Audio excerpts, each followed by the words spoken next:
Este análisis no busca atacar, sino entender un giro discursivo que puede marcar un antes y un después en la relación de Cuba con Estados Unidos y con el mundo. Te explico por qué este cambio no es menor. Para ello, más que hablar de lo que dijo el presidente de Cuba, Miguel Díaz-Canel, me voy a centrar en los contrastes entre el ayer y ahora y en lo que no dijo en esta entrevista. Eso considero es mucho más importante. El pasado jueves 9 de abril del 2026, el presidente Díaz-Canel concedió una entrevista a la cadena estadounidense NBC en el programa Meet the Press. Para iniciar esta videocolumna, debo subrayar tres rasgos muy importantes, muy evidentes, que se ven en esta entrevista. El primero es la narrativa defensiva y no ofensiva. Díaz-Canel dice: Cuba no ha hecho nada que ofenda a Estados Unidos. Nosotros no provocamos, queremos paz. Nosotros somos un país de paz. Nosotros no promovemos la guerra, no nos gusta la guerra, propiciamos la solidaridad, la cooperación. Hasta hace un par de años, el discurso se mantenía casi como el de antes. Estados Unidos es el agresor histórico del imperialismo global. El segundo rasgo es la victimización estratégica sin el ataque ideológico de antaño. Repitió constantemente bloqueo criminal, agresión, presión, pero evitó insultar directamente al sistema político estadounidense. El bloqueo más prolongado de la historia, que es un bloqueo criminal, genocida. Habría mucho que hablar. El tercer rasgo quizás sea el más revelador. Díaz-Canel da apertura a negociación explícita. Esto es completamente nuevo. Dijo: podemos tener inversión, cooperación y diálogo con Estados Unidos. Y se dispongan, como hemos pedido, como hemos solicitado y como tenemos interés, de dialogar, de debatir sobre cualquier tema y nos centremos en lo que nos puede unir, en lo que nos puede facilitar espacios de entendimiento y, una vez más repito, para evitar la confrontación y tener un futuro para ambos pueblos de beneficio, de relación, de amistad y también de solidaridad. Y cuando surge la pregunta sobre el presidente de Estados Unidos, Donald Trump, Miguel Díaz-Canel responde con estructura diplomática, reconoce retórica agresiva, evita descalificar personalmente y no usa discursos ideológicos. Yo creo que en los últimos días se han dicho muchas cosas, no solo por el presidente, sino por otros funcionarios del gobierno de Estados Unidos, que realmente denotan un lenguaje, una retórica agresiva hacia Cuba. Para Fidel Castro, esa pregunta tenía una obvia respuesta revolucionaria, sin dudar en responder con un ataque frontal al imperialismo yanqui. El presidente Díaz-Canel convirtió el discurso revolucionario en un discurso condescendiente y dejó de ser ofensivo o retador para ser absolutamente defensivo. Para muchos, ese discurso tiene un gran valor en estos tiempos, principalmente en tiempos de escudo de las Américas. Cabe mencionar esto como un hecho sin precedente porque cuando un régimen deja de nombrar a su enemigo como enemigo, es porque ya no tiene la fuerza para enfrentarlo.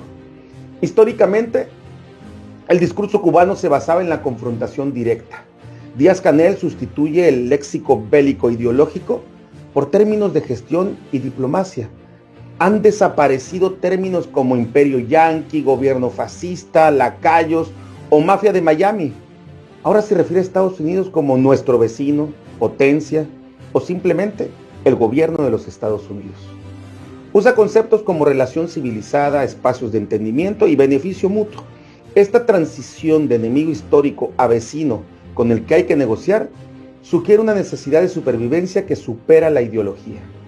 Fidel Castro solía decir que Cuba no necesitaba nada del imperio y en esta entrevista Díaz-Canel invita directamente a la inversión estadounidense. Cuando la periodista Kristen Welker le pregunta si teme ser arrestado o asesinado como otros líderes, su respuesta carece de la furia revolucionaria. La simple pregunta es una afrenta ideológica. Sin embargo, su respuesta carece de esa furia. Dijo: para mí, eso no es una preocupación. Si se produjera, hay combate, hay pelea. Si llegara el momento, no creo que haya justificación para que los Estados Unidos provoquen una agresión a Cuba o para que los Estados Unidos traten de dar un golpe quirúrgico o el secuestro de un presidente en Cuba. Si se produjera, hay combate, hay pelea, nos defenderemos y si nos toca morir, moriremos porque como dice nuestro himno nacional, morir por la patria vida. Ahí marca un evidente contraste porque aunque menciona la defensa, el tono general de la entrevista es el de alguien que busca evitar el conflicto a toda costa, apelando a la sensibilidad del pueblo norteamericano para que no permitan una agresión, trasladando la responsabilidad de la paz a la opinión pública del enemigo. Durante más de 6 décadas el discurso oficial cubano, desde Fidel Castro, pasando por Raúl Castro, hasta el propio Díaz-Canel, en etapas anteriores obviamente, se construyó sobre una base muy clara. Estados Unidos no era solo un adversario político, era un enemigo ideológico. Y aquí plasmo algunos ejemplos. Cuando Fidel Castro estuvo en la ONU en 1960, denunció: el imperio pretende convertir a América Latina en su traspatio. Somos 95 países de todos los continentes que representan la inmensa mayoría de la humanidad. Nos une la determinación de defender la colaboración entre nuestros países, el libre desarrollo nacional y social, la soberanía, la seguridad, la igualdad y la libre determinación. Fidel Castro, el 16 de abril de 1961, en la antesala de Playa Girón, sentenció: esta es una revolución socialista y la defenderemos hasta las últimas consecuencias.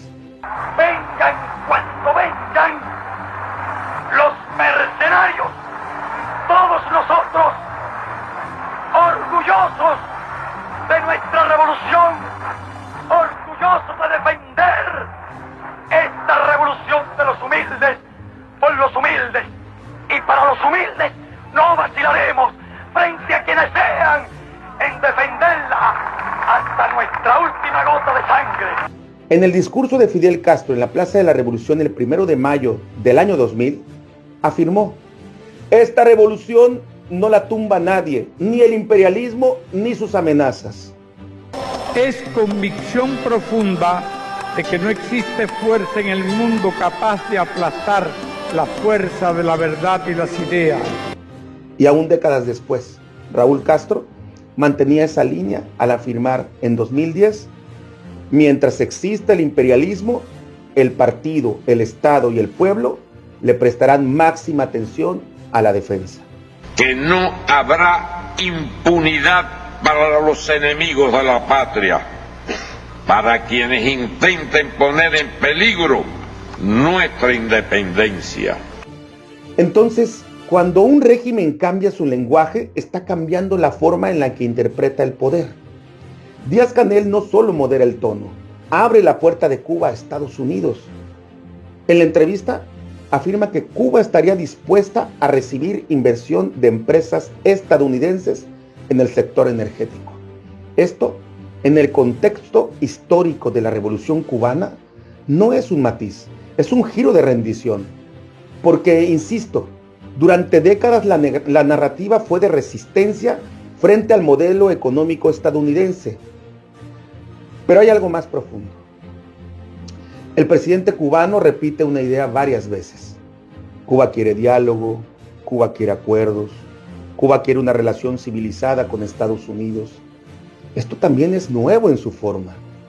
El discurso revolucionario clásico tenía una función: movilizar, confrontar, resistir.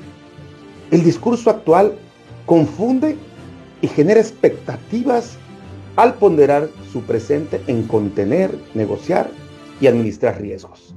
Y eso se nota incluso en cómo responde a preguntas directas sobre Donald Trump. En otro momento histórico la respuesta habría sido frontal, ideológica e incluso confrontativa.